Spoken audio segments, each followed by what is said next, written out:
Aquí había una modista. ¿Aquí en el pueblo? Sí, una modista muy buena, muy buena. Nunca ropa tan a gusto se gasté ni yo ni nadie de por aquí. Sí. Como la sisa que daba ella, que yo la principal de una... Sí, Para Pascua siempre nos hacía un traje, eso estaba claro. Hombre, claro, había que Era estrenar. la primera fiesta y había que estrenar. Había que estrenar. Sí. ¿Y llevabais palma en Pascua? Sí, bueno, llevábamos... ¿Y bollo y todo eso? Los críes llevaban palma, Sí. y los mayores llevábamos ramo. La palma llevábamos la de una palmera que hay ahí en Palacio, que siempre tuvo unos palmes maravillosos, y poníanse en medio Sí. y sacaban las palmes buenas. Ajá. Y llevábamos palma. Y otras veces ramo. Sí. Otras veces ramo, sí.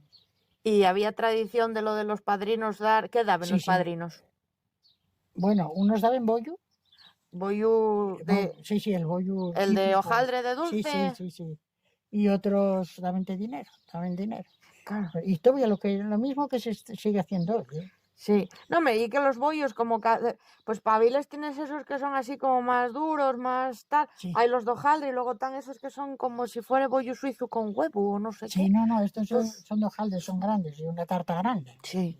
Se llama el bollo. Y eso, claro, había que ir a la villa por ello. Sí, ¿O sí. hacías en casa? No. Encargabas una confitería Sí. y ya lo tenéis hecho para ese día. Sí. El día de... ¿Y había comida ese día así importante o...?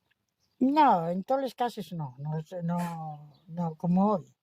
No. Dabas el bollo, pero no precisamente. Pero no era un festivo... No. Era en casa. Sí. Ya.